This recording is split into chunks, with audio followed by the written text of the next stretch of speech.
Hello, everybody. Welcome to Friday Live. This is episode 14, and I'm here today with a very, very special guest. We're very happy to have him with us.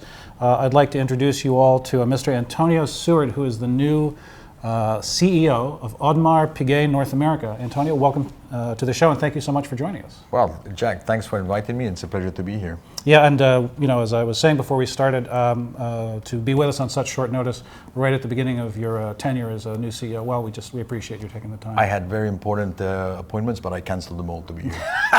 All right. So this is a little bit of a slow news cycle for the watch world right now. So one of the things that I thought we could talk about just briefly is we're in the middle of what's called the vacances horlogères, which means watchmaker's vacation. And this is the time of year when it is absolutely impossible to get anything done whatsoever in Switzerland. And Antonio, can you tell us a little bit about what the vacances horlogères is? And so now I understand I'm filling in because you have no news, so that's why I'm here. That's right. Okay.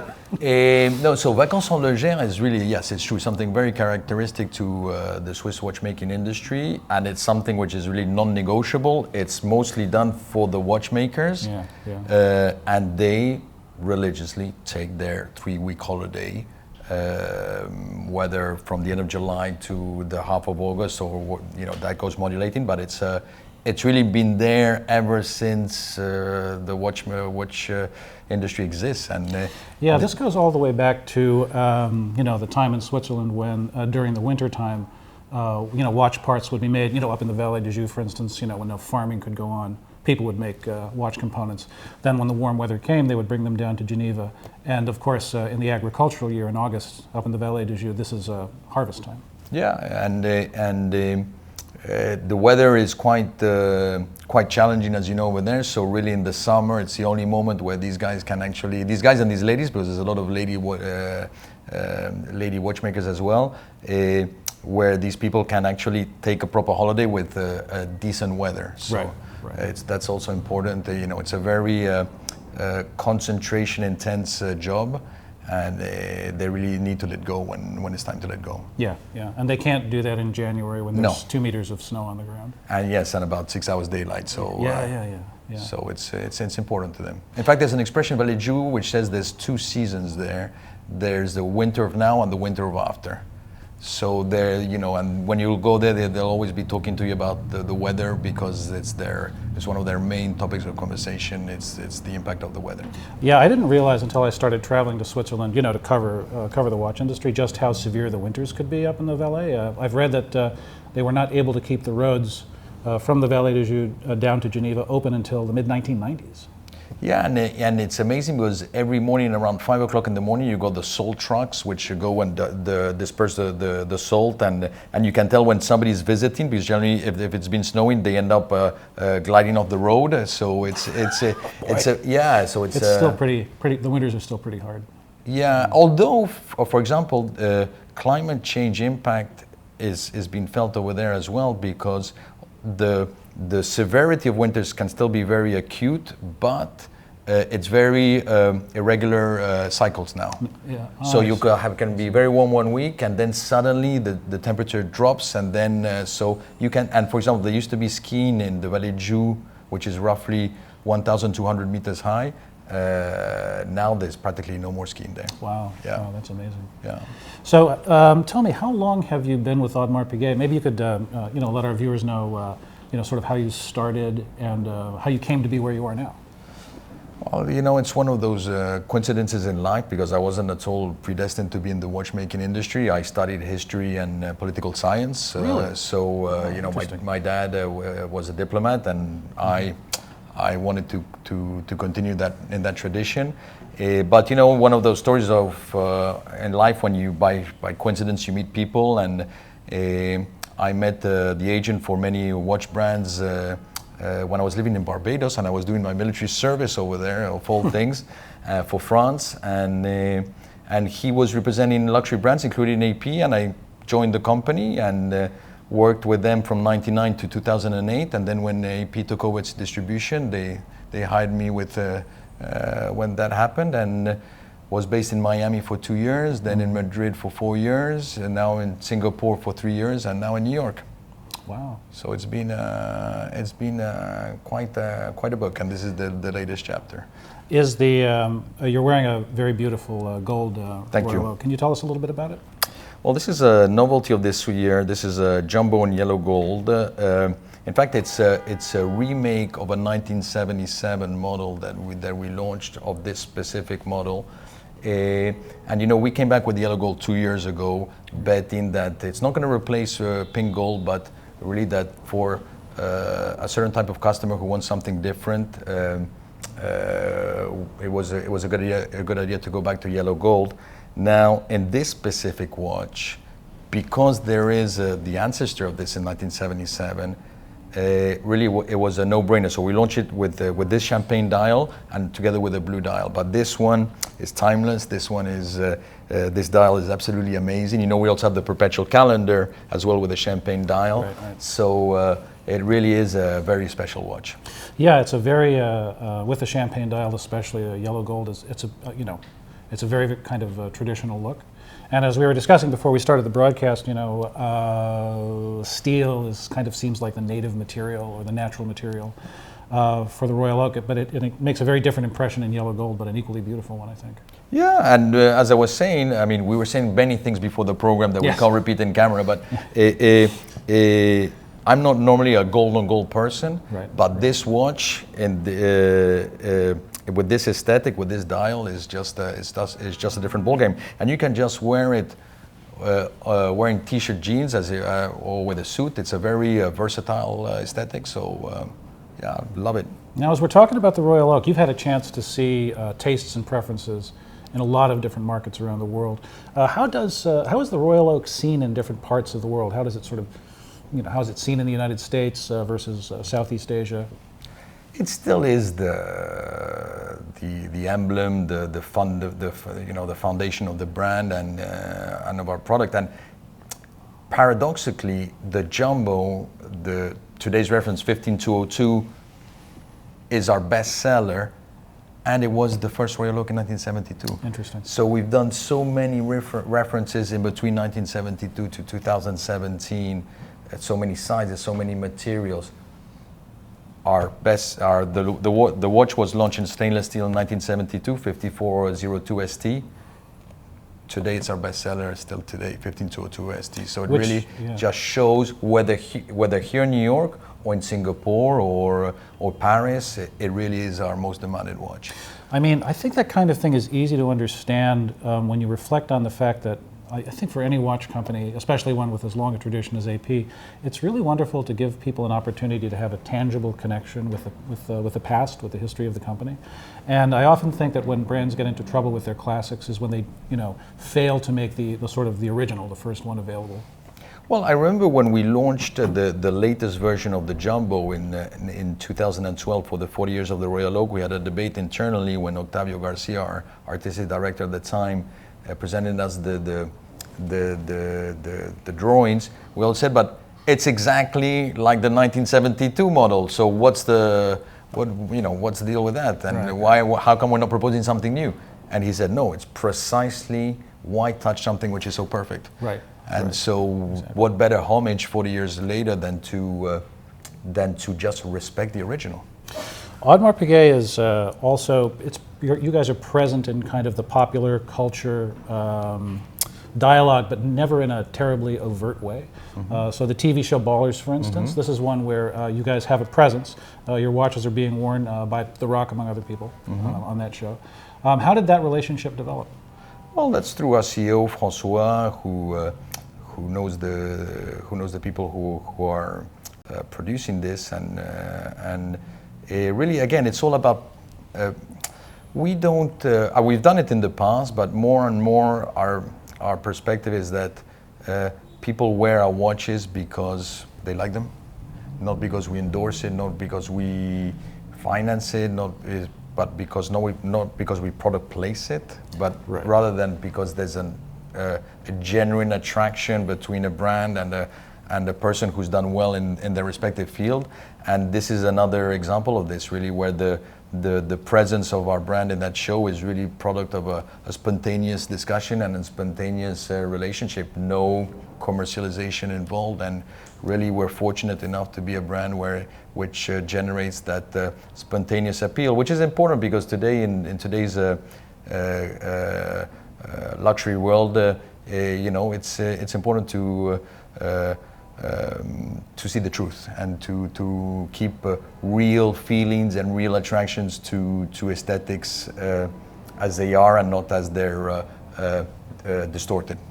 I mean, one of the things I find endlessly fascinating about the Royal Oak, just kind of anthropologically speaking, if I can put it that way, is that it appeals on so many different levels. It's one of the most recognizable watches in the world. So there's instant recognition value, there's instant status recognition value, there's instant brand recognition value. At the same time, for somebody who's really interested in watchmaking per se, the deeper you go into it, the more interesting things you find out about it. Caliber 2120, for instance, is, it's to this day the thinnest full rotor automatic movement in the world. The quality of the casework, the quality of the dial work, I mean, all of these things are done with extreme precision. So I would say there's a lot of depth to the Royal Oak. Well, it's been now 45 years. It's been today it's the majority of our collection, and it's amazing because we broke the rules in 1972. Everybody was shocked about us presenting a stainless steel watch at the price of gold, and 2 years ago when we launched the Grand Comp in offshore collection, right, that was the latest chapter of that spontaneous, because we don't transgress because we like to transgress. I just think that we're not afraid of taking a risk when it comes in terms of design. Mm-hmm. And I think that if this watch has a meaning, if this design has a meaning, it's that. It's the notion that design is an evolving art, and that aesthetics, it's not because we are 142 years old that our aesthetics need to look 142 years old. Yeah, exactly. And that modern can be beautiful, but modern can be done with respect to ancient manufacturing techniques. So really, it's true. It is a watch which has an amazing depth. I mean, you can buy in a Royal Oak tourbillon just as in you can buy a quartz. Right. It has an immense versatility, and yet a very elegant and depth in terms of its simplicity. Two of my favorite watches that Audemars Piguet has ever produced are the Millenary cabinet piece number 5 and the Millenary minute repeater. Can you tell me where you personally see the Millenary line standing in respect to the other product lines from Audemars Piguet? Well, our focus on Millenary right now is our ladies' Millenary. We come in 5 different versions. It's more, of course, if Royal Oak is more elegant, casual luxury, let's call it like this. It's true that the Millenary is more dressy, habillé, evening watch, but with quite a versatility in terms of the design of the mix of the design between the case and the straps. And I know that you guys at Hodinkee are quite into straps as well. Yeah, a little bit. And really, it's a line which is progressing a lot. It's not as versatile as the Royal Oak, but really it's a very unique design. So that's been the focus of our product development, has been mostly with the ladies' watches. But we could come out with, in the gents version, the 47 by 42 millimeter. There could be new projects in the future in terms of more conceptual mechanics. Indeed, you mentioned the cabinet piece, which was an amazing both from a technical complication point of view as well as the aesthetic. I mean, the combination of modern and traditional, but yes. So it's a design with whom we can explore quite a bit. Mm-hmm. So we're looking forward to that, and I mean, we're mostly known for the Royal Oak, but Audemars Piguet goes beyond that, and I think the Millenary is an example of that. Two kind of connected questions I'd like to ask you. Your position is a very public-facing one. How do you feel about that aspect of your role? And where do you see the market for Audemars Piguet in the U.S. going, in North America, I should say, going in the next, say, 3 to 5 years, coming off a difficult 2-year period for the watch industry? Well, in terms of being an issue, we are, people who are in my position, we're in a very public sphere. We represent the brand. 15 years afterwards, I still sometimes feel the pressure of that, but notwithstanding, I always think that the answer to that is being yourself. Be yourself, be who you are, for better, for worse, and people will accept you as you are. And I think that's something which has worked for me, and I think has worked for everybody who applies it. So yes, it's a big responsibility. It's a great opportunity because AP is such a cool brand. I mean, it's such a fantastic brand, and I would never work for another brand, watch brand, in my career. So really, it's an amazing opportunity. And when it comes to the situation in the market in the US, we are in a very fortunate moment. This is Audemars Piguet's moment. Our sales worldwide have been really quite, well, in fact, very good this year. The summer was very good. In the US, we're doing very well. We had a record month last month. That's amazing. Yeah, so congratulations. We don't want to be complacent about it. Sure. So we want to keep on working hard. We understand that this is the moment when we need to build the foundations of our future. But there's also one very important point is that, as you know, and you know, we've communicated on that many times, our production is capped to 40,000 watches. So we will not be growing more in terms of volume. Right. So here, my mission, my team's mission is to really develop our relationship with our customers. We have an amazing database. You know, we've developed our retail business already for many years here in the US, but now in the world. Mm-hmm. And we've got an amazing database of people who purchase a brand, who love the brand, and we want to nurture that. We believe that when you buy AP, it's a long-term relationship, and we want to take care of our customers. And so that's going to be my responsibility. So I'm going to have to eat a lot and drink a lot, and but I'm willing to sacrifice myself for the good of the company. And yeah, so that's really about us, about being ourselves and developing our relationships. Quite fantastic, and congratulations again. We're looking very much forward to seeing how AP develops during your tenure as CEO, and thank you for joining us. And if you want, I can come back next time there's a horological holiday to offset the lack of news. And, but thanks a lot for inviting me. We'll hopefully we see you here again before the next Vacances Horlogères. Thank you. Thank you again. Ladies and gentlemen, we're going to take a short break, and we'll be back with the second half of the show, so don't go away.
And we're back. Thank you so much for joining us for the second half of episode 14 of Friday Live.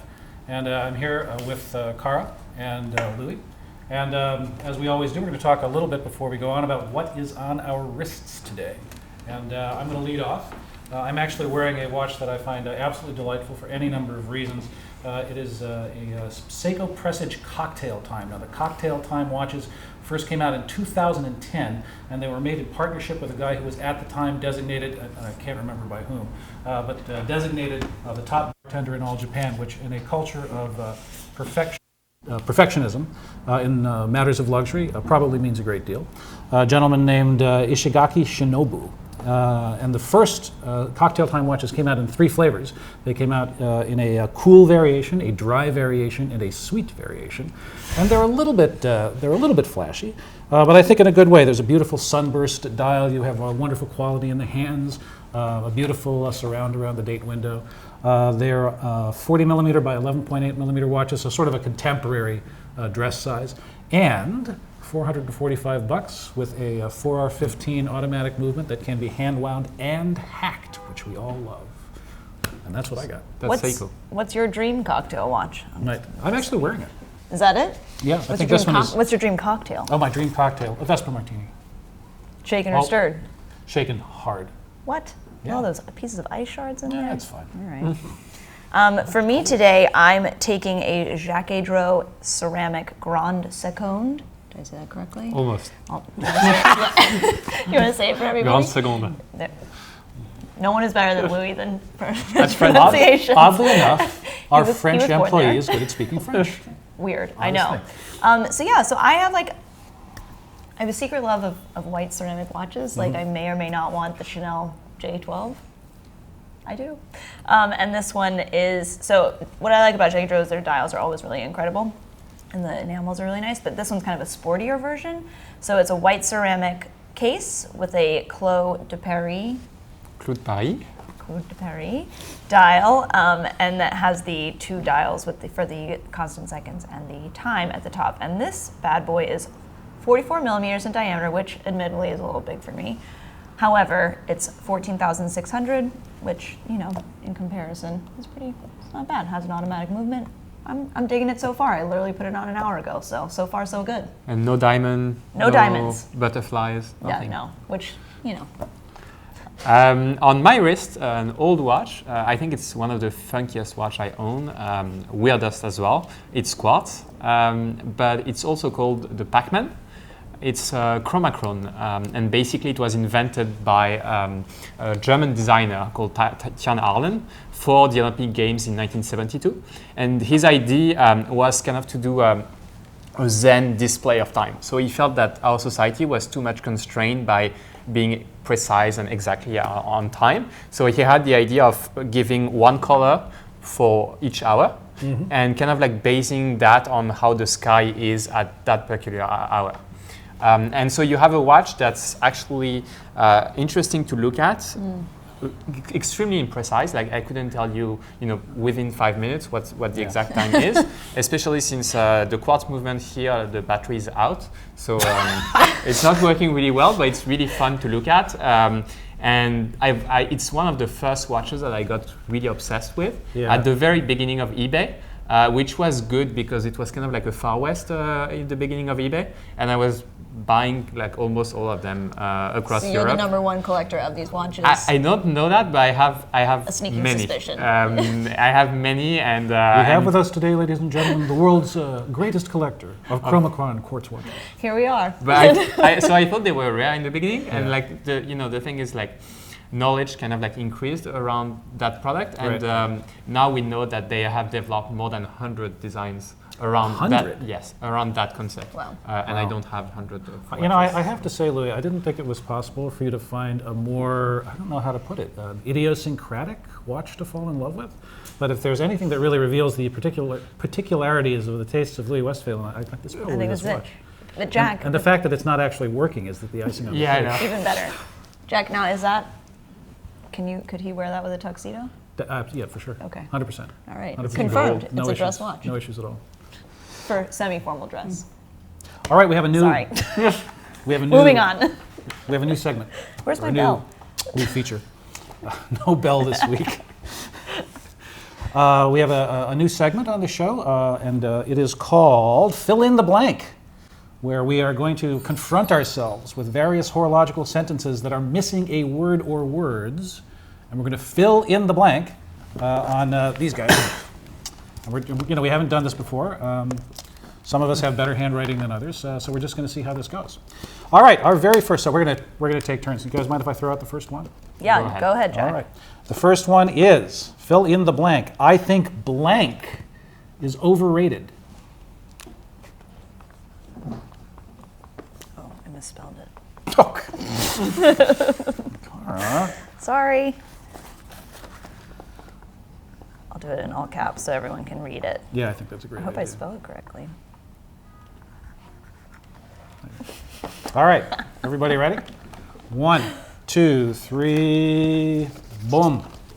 Louis, let's start with you. Okay. I saw that. So I said the Daytona. I think it's a very fine watch. It's a nice chronograph. The design is okay. The movement is fine. Everything. I just feel that it's overrated in the sense of like it's not an idol for me. Right.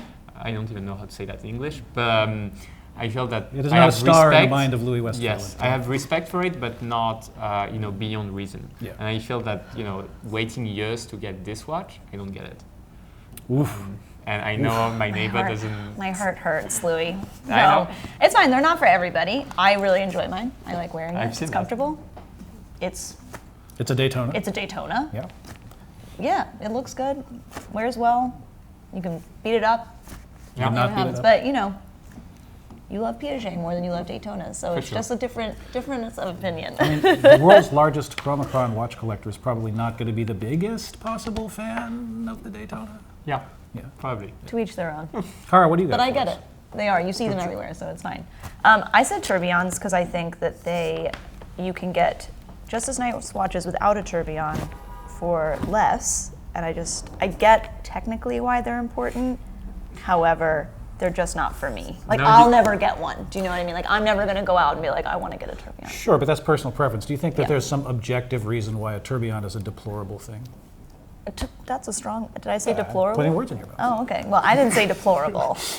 The word is overrated. Okay. But yeah, that's just my opinion. Yeah. But I know you love them, so it's fine. I mean, I love some of them for sure. Yeah. You know, the one that Philippe Stern had cased from a 1946 observatory tourbillon. Yeah, wears okay, his that's personal watch. legit. It's kind of into That's that. legit. But then how do you feel about like other brands that kind of like less expensive? They're just like throw a As, tourbillon in as there. with everything in modern mechanical horology, I think that it is as much a question of how you do what you do Right. as it is what you do. And I think that there are beautiful tourbillons out there and terrible tourbillons out there and everything in between. Yes. I mean, I've yet to see a Grubel Forzi tourbillon that I haven't fallen in love with, for instance. Right. But you know, Well, you're that's a very picking the- particular. Yeah, that's cheating a little. I feel that in-house is overrated, actually. I think it's produced a lot of marginally affordable watches that don't really offer all that much more technically than a well-adjusted, well-finished third-party movement. And in fact, the obsession with in-house movements as a basic fundamental aspect of value-added in luxury watchmaking is a relatively new thing. Wouldn't you agree, Louis? 100%. Like on vintage What I love to vintage hear. watches were sharing all their movements. Yeah, if that's you true. look, even like the Daytona to Yeah. remain on theme, was had a value movement like Yeah. thousands of other chronographs. Yeah. I would say probably it's the industry's fault as well because they Right. were increasing prices through the 90s and then saying it's because now you have an in-house movement. And I feel I completely agree with you. The added value in many cases is not that interesting. There's not actually that much value added. Yeah. All right. Okay, Next. next one. Next. Should I? Cara, you want to this throw this one one be out? mine? Yeah. Okay. Yeah. So, my guilty pleasure is blank.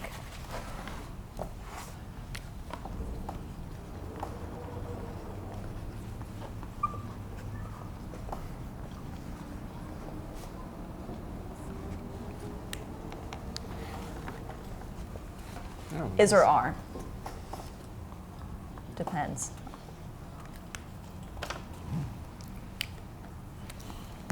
Oh, I'm not surprised. Okay. What do we got? Okay. 1, 2, 3. Boom. Okay. Who wants to You go go first? first. All right, I'll go first. My guilty pleasure, ladies and gentlemen, yes, I'm putting it out there for all the world to know, my secret shame and secret love, is a yellow gold 36mm Rolex day date on a yellow gold bracelet with, yes, diamond indexes. Why? I don't know. I just know that when I look at it, my ankles grow weak, my knees turn to water, my heart beats faster, and I think to myself, I must have you. That's all I got. Okay, great. On that note, Yeah.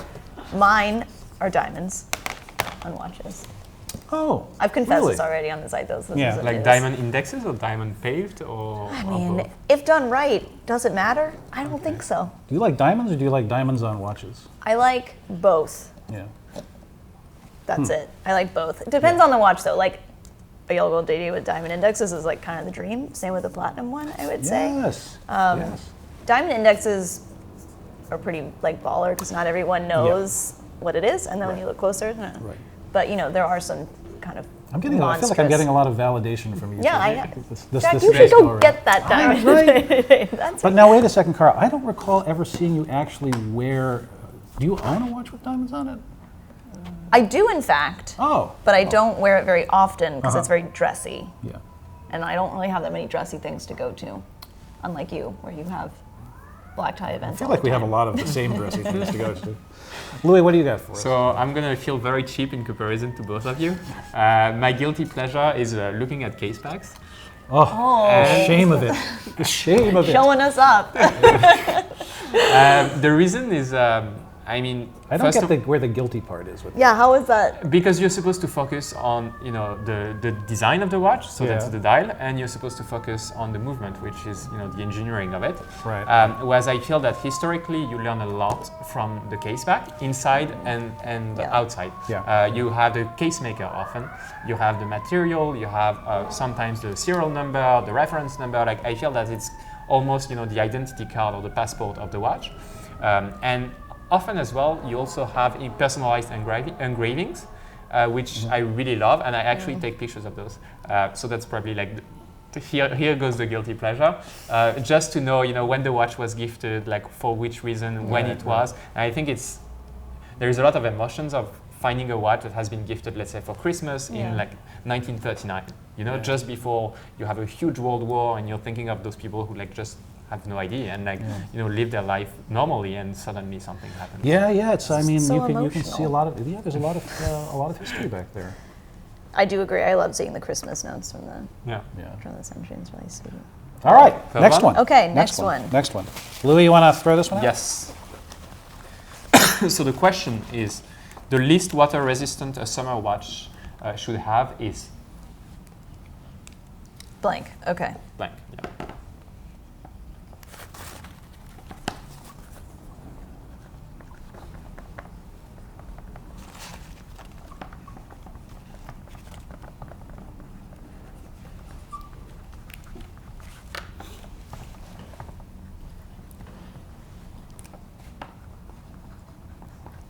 Cara's writing a short story.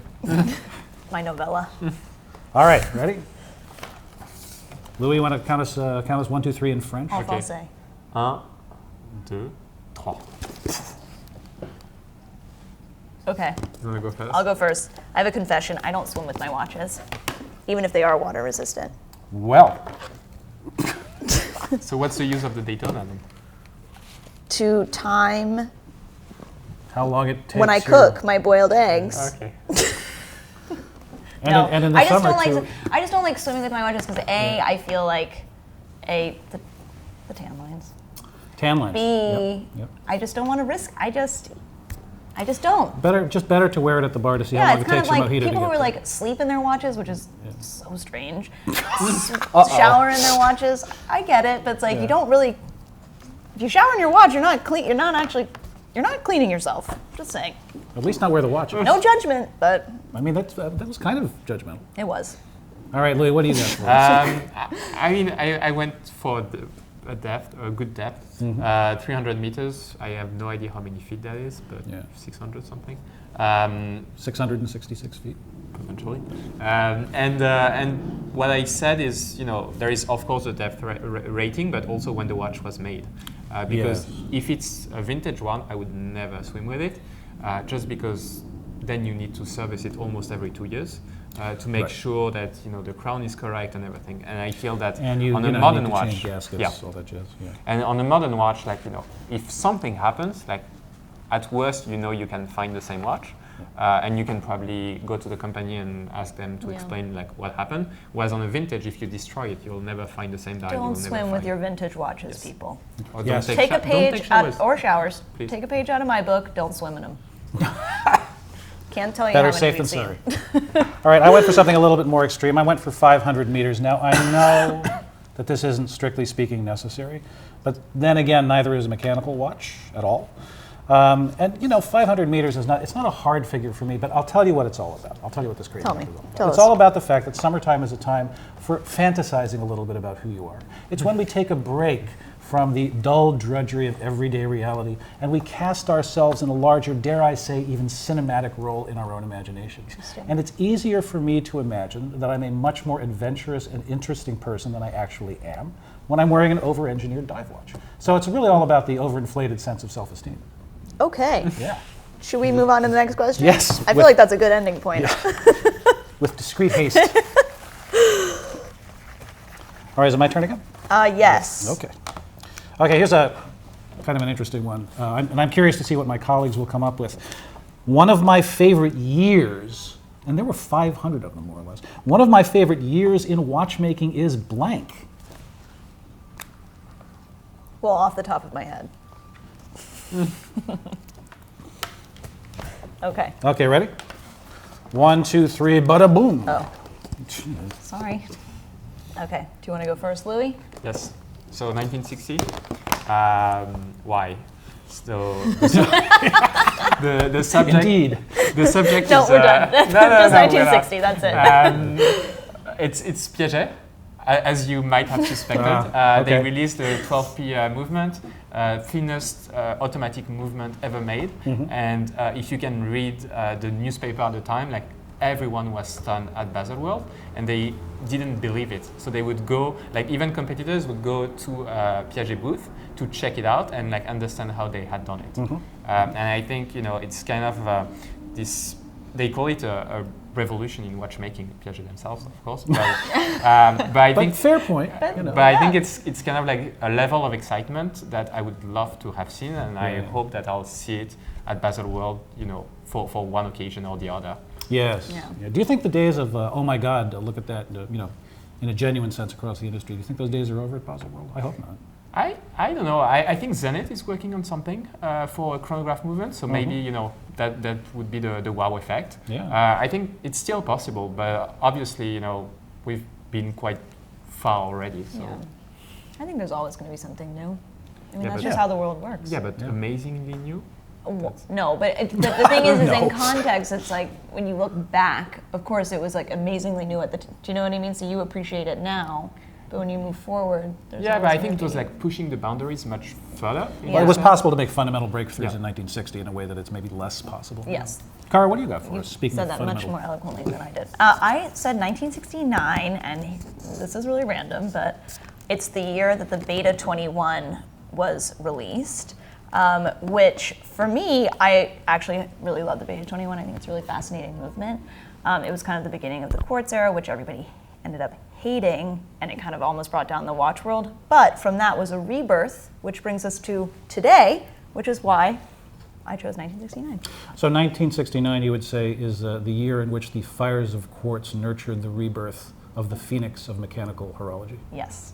Yeah. But I also like the Beta 21 itself. It's Oh, like a okay. pretty like cool, or as Louis likes to say, funky movement, and the watches are super weird and kind of ugly, but But awesome there's at the same something time. weirdly Exactly. cool about Yeah. it. Exactly. And they really spent years to yeah, build it was a right? big deal. That's the thing, is people are like, oh, quartz, whatever, but it was a really big deal at the time, and it was much like you were talking about with the Piaget Yeah. movement. Yeah. It's like it was a big thing. And what's crazy is like all the brands in 1970. They're all part of it. Yeah, and when you look at what's released in 1970 at Baselworld, like all the brands are showing like their own, watch with the Beta 21. So. Yeah. So It was that's a big my thing.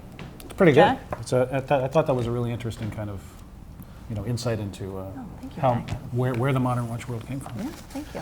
All right, one of my favorite years, and it's actually for reasons that are not that dissimilar to both of your choices. One of my favorite years is 1801.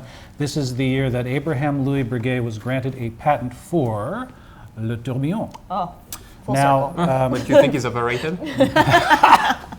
I mean, okay. First of all, I think the tourbillon is interesting for several reasons. One of which is that it's controversial whether or not it actually does what it's supposed to do, and to get it to do what it's supposed to do, you have to do a tremendous amount of work. As Stephen Forsey of Grubel Forsey likes to say, it's always a struggle to gain more than you lose. But the struggle is interesting.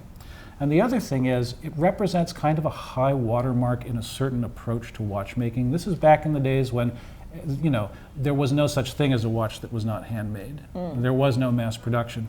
And to produce a piece of precision timekeeping equipment, like one of Breguet's Garton tourbillons, required a tremendous amount of artistry and a tremendous amount of manual skill.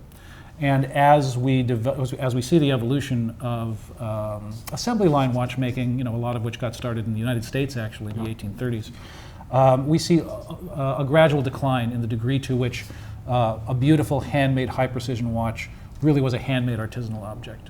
So for me, this is sort of a beautiful high watermark. All right, Okay. so we are going to go now. Stop playing with that. We're going Yeah. to stop playing with our whiteboards. That We're was going fun. to go to our Q&A. So we have a couple of questions that we can take a look at. Some of them are questions that people have asked us over the course of the week. Last week, someone asked us, is it really Friday Live without Cara? So that's why she's back. That's why I'm here. So she's back. So that After answers, a brief hiatus yes. of 1 week, I'm back. So that answers that question. Second question is the Hodinkee sticker on Jack's laptop crooked? And in fact, the Hodinkee sticker on the back of Jack's laptop was crooked. It has been removed because it began to prey upon my mind. So thank you for that. So it shows that you read the comments. Yes. Yes, we read all of them. In case anybody's wondering. One other question that we had from last week. How important is it to buy an unpolished vintage watch? I guess it depends what you're looking for, Yeah. first of all, and if you can really tell whether it has been unpolished or not. I think if you're really obsessed with the idea, then go for it and find it and pay the premium. Otherwise, I would say as long as it hasn't been over polished, I think it's fine. Those are old objects that have been worn, loved, and everything, and I feel you need to kind of be fine with it. Yeah. I think it's certainly desirable to find an unpolished watch, but if you find one that you really love that you're drawn to and it's polished a little bit, and you're And- kind of wearing it. Why not? And you have to know about laser cosmetic retouch as well, where Right. you can Right. you can actually add some material to a former case and make it look unpolished. So I think the ultimate focus on unpolished pieces is a bit overrated. In connection with that, a question from today. Do you feel the vintage watch market has gotten a little out of control? 10 years ago, there was good value in the market. Today, however, it feels like everyone has jumped on the vintage bandwagon. What do you mean? No, I think it's something- definitely more popular, but I Yeah. think it's true to every market in the sense there are some trends and that make some watches more expensive than others. But if you look at auction catalogs in the 90s, for instance, early 1990s, the bubble bags, the Rolex bubble bags were going crazy. And the Daytona would not sell, and would not sell at a couple of $1,000s. So I think it's just about knowing what you like and realizing how many people share that and be ready to pay what it takes at time T to get what you want. All right. Another question from today, and I think this is something about which we might all have views. How do you feel about dive watches being worn on leather straps? Do you think it takes away from its functionality? Well, I'm not a diver, so I can't answer that. But in my opinion, there's nothing worse than a wet leather strap on the skin. Yeah. So I would say I think a Nothing rubber worse. strap or a bracelet. But there are worse things. Yeah. Yeah. It's dramatic.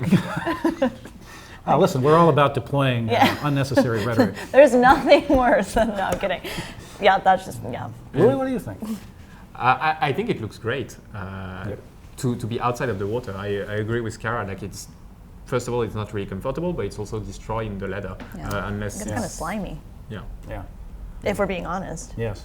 Yeah. So I would say if it's for the looks, yes, Yeah, I have to admit, I thought this. The reason I thought this was an interesting question was because it's something that always bothers me when I put a dive watch on a leather strap, and I love the look, but every time I look at it, I think to myself, "What are you doing?" Yeah. Rubber, sure. Yeah.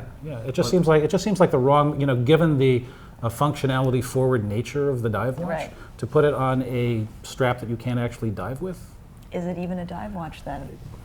right? But are you really diving with your dive watch? No. You see?